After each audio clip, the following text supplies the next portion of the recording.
নমস্কার বন্ধুরা, welcome back to my channel Champa রান্নাঘর।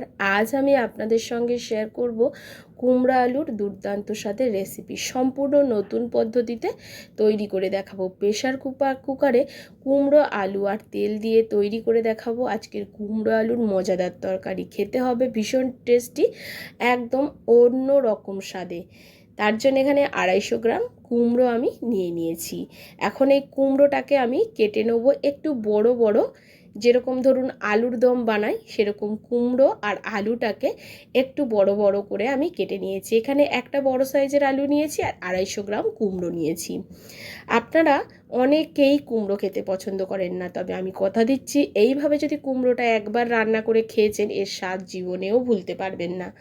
এখন এখানে একটা প্রেশার কুকার বসিয়ে নিয়েছি আর প্রেশার কুকারে হাফ চামচ মতো আমি সর্ষের তেল দিয়ে দিয়েছি। তার মধ্যে আমি দিয়ে দেবো কালো সর্ষে ফোড়ন। আপনাদের মনে হতে পারে সর্ষে ফোড়ন দিয়েছি মানে তেতো, একদমই হবে না বন্ধুরা। এর ফলে কুমড়োর তরকারিতে একটা নতুন ধরনের স্বাদ হবে, সুগন্ধ হবে।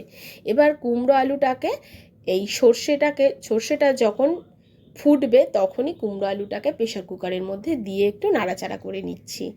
দেখুন সমস্ত আলু আর কুমড়োটাকে দিয়ে দিচ্ছি। দেওয়ার পরে এবারে খুন্তি দিয়ে একটু কুমড়ো আলুটাকে নাড়াচাড়া করে ভেজে নেব। খুব বেশিক্ষণ সময় ধরে ভাজবো না, অল্প একটু নাড়াচাড়া করে নেব, যাতে সর্ষের যে ফ্লেভারটা সেটা যাতে আলু আর কুমড়োর মধ্যে ইনহ্যান্স হয়। এবারে দেখুন বন্ধুরা, খুব ভালো করে একটু নাড়াচাড়া করে নিলাম। এবারে এর মধ্যে দিয়ে দেবো সামান্য একটু হলুদ। এখন এর মধ্যে কিন্তু কোনো রকম লবণ আমি দিতে যাব না। প্লিজ বন্ধুরা প্রথম থেকে শেষ পর্যন্ত ভিডিওটি দেখবেন, ভিডিওটি কিন্তু বেশ ইন্টারেস্টিং। আর আপনাদেরকে কথা দিচ্ছি এইভাবে কুমড়ো আলুর তরকারি যদি একবার বানিয়ে খেয়েছেন নেক্সট দিন থেকে অন্য রকম বানাতেই চাইবেন না। মাত্র 10 মিনিটেই তৈরি হয়ে যাবে এই রেসিপিটি। আমরা যখন আপনাদের কাছে একটা রেসিপি প্রেজেন্ট করি তখন কিন্তু সব রকমের জিনিসপত্র নিয়ে আমরা সাইডে নিয়ে সাজিয়ে গুছিয়ে তবেই কিন্তু প্রেজেন্ট করি, তাতে কিন্তু সময়টা বেশি লাগে। আর আপনারা কিন্তু রান্না করতে করতে আদা হোক মশলা হোক বাটতে শুরু করে দেন, একটা রান্না চাপিয়ে দিয়ে বাটেন, তাতে কি হয় সময়টা একটু কম লাগে। এবারে বন্ধুরা এর মধ্যে আমি অল্প জল দিয়ে দিচ্ছি। নাড়াচাড়া করার পরে অল্প জল দিলাম, হাফ বাটি মতো জল দিলাম। জলে কিন্তু পুরো কুমড়ো আলু ডুবে না যায় সেদিকে মাথায় রাখবেন। এবার ঢাকা চাপা দিয়ে মাত্র একটা সিটি দিয়ে নেব। একটার বেশি সিটি এখানে দিতে যাবেন না, একটা সিটি হলে এটাকে রেখে দেবো প্রেশার কুকারটা ঠান্ডা হওয়া পর্যন্ত। প্লিজ প্লিজ বন্ধুরা সাথে থাকবেন আর পাশে থাকবেন। এইবার প্রেশার কুকারটা খুলে নিচ্ছি। দেখুন ব্যাস ঠান্ডা হয়ে গেছে, খুব বেশি জলও নেই। আপনাদেরকে দেখিয়ে দিচ্ছি, শুধুমাত্র হাফ বাটি জল দিয়েছি, তাতেই কিন্তু কুমড়ো আলু সুসিদ্ধ হয়েছে, কোনোটা গায়ে লেগেও যায়নি, গলেও যায়নি।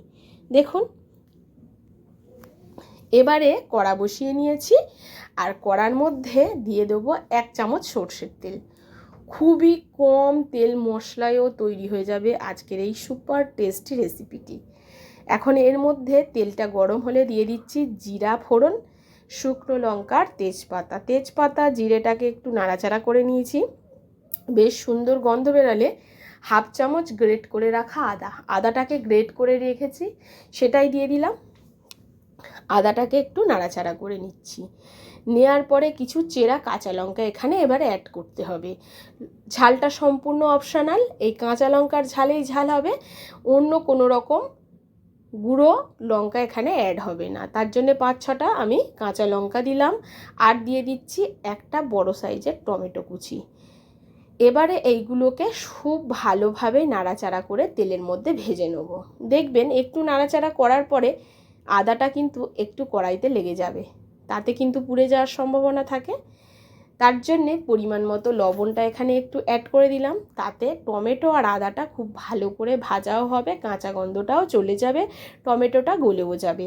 এখন প্রেশার কুকারে যে কুমড়ো আলু সেদ্ধ জলটা আছে সেই সেদ্ধ জলটা একটু দিয়ে দিলাম, দিয়ে এবার খুব ভালো করে একটু নাড়াচাড়া করে নিচ্ছি। এতে কি হবে, টমেটোটা গলেও যাবে, কড়াইতে লেগেও যাবে না, আর সুন্দর একটা গন্ধ কিন্তু এখন আসছে বন্ধুরা। আপনারা বাড়িতে এভাবে একবার না বানিয়ে খেলে বুঝতে পারবেন না। এবারে টমেটোটা গলে যাওয়া পর্যন্ত অপেক্ষা করব। দেখুন টমেটোটা কিন্তু বেশ সুন্দরভাবে গলে গেছে। এখন এখানে না দিলেই নয়, হাফ চামচ মতো দিয়ে দেবো এই সময় জিরের গুঁড়ো। আপনারা চাইলে জিরে বাটাও ব্যবহার করতে পারেন, গোটা জিরে বাটা, তবে একদম চট জলদি আপনারা জিরের গুঁড়োটা ঠিক এই সময় দিয়ে দেবেন। জিরের গুঁড়োটাকে দিয়ে সামান্য একটু ওই কুমড়ো আলু সেদ্ধের জলটাই দিয়ে দেবো। এখানে আলাদা করে আর জল দিতে যাবেন না, মানে বাইরের জল দিতে যাবেন না, ওই কুমড়ো আলু সিদ্ধর জলও একটু দিয়ে দিলাম, দিয়ে একটু নাড়াচাড়া করে কষিয়ে নিচ্ছি। যেহেতু জিরের গুঁড়ো আবার তলায় ধরে বা লেগে যাওয়ার সম্ভাবনা থাকে। আর দেখুন বন্ধুরা, বেশ কষানোর পরে ঠিক এই রকম সাইড দিয়ে দেখবেন তেল ছাড়তে শুরু করবে। দেখুন এবারে দিয়ে দিতে হবে সেদ্ধ করে রাখা কুমড়ো আলু, ওই জলটা সমেত এর মধ্যে দিয়ে দেবো। দেখুন কতটা জল দিয়েছি আপনারা দেখুন, আমি বলেছিলাম না যে হাফ বাটি মতো জল দিয়েছি, মানে ধরুন প্রেশার কুকারে যতটা আপনি সবজি দিয়েছেন, কুমড়ো আলুটা যতটা সবজি দিয়েছেন তার থেকেও অল্প জল দেবেন, হাফ জল দেবেন। খুব মানে ডুবে গেলে কিন্তু ঝোল হয়ে যাবে অনেকটা, আর এগুলো কিন্তু গলে যাবে। একদমই প্রেশার কুকারে বেশি জল দেবেন না, প্রেশার কুকার নোংরাও হবে না।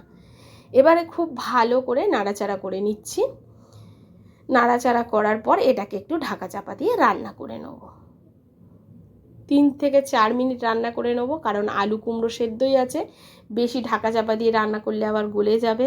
আবার একটু ঢাকা চাপা দিয়ে না করলে বেশ যে মশলাগুলো দিয়েছি, ধরুন আদা জিরের গুঁড়ো, এর যে একটা স্বাদ সেটা কিন্তু খুব ভালোভাবে কুমড়ো আলুর মধ্যে মিশবে না।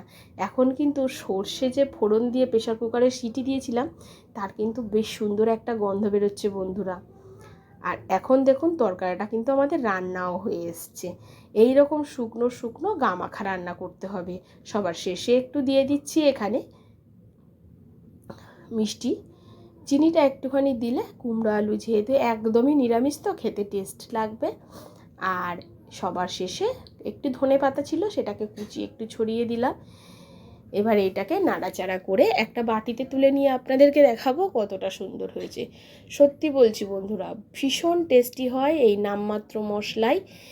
এই গরম পড়েছে, এর মধ্যে চট জলদি এইভাবে কুমড়ো আলুটা একবার রান্না করে খেয়ে দেখবেন। সকালের জলখাবারে বলুন, লুচির সঙ্গে বা রুটির সঙ্গে, দুপুরে ভাতের সঙ্গে, রাত্রে ডিনারে পরোটার সঙ্গে জাস্ট জমে যাবে। খেতে ভীষণই টেস্টি হয়, একদম অন্যরকম স্বাদ পাবেন। দেখুন কেমন হয়েছে অবশ্যই কিন্তু আমাকে কমেন্ট করে জানাবেন। আপনাদের কমেন্ট পড়তে আমার ভীষণ ভালো লাগে, আপনাদেরকে ধন্যবাদ জানাতেও আমার ভীষণ ভালো লাগে। দেখুন বন্ধুরা, জাস্ট অসাধারণ হয়। আপনাদের যদি মনে হয় একটু লঙ্কার গুঁড়ো, কাশ্মীরি লঙ্কার গুঁড়ো দিয়ে দেবেন, তাতে আর একটু লালচে কালার হবে। তবে আমি বলবো আমি যেভাবে রান্না করেছি এভাবে একবার অন্তত আমার রিকোয়েস্টে করে দেখবেন, খেয়ে তারপরে আমাকে কমেন্ট করে জানাবেন যে কেমন ছিল। নমস্কার বন্ধুরা, সুস্থ থাকবেন আর ভালো থাকবেন।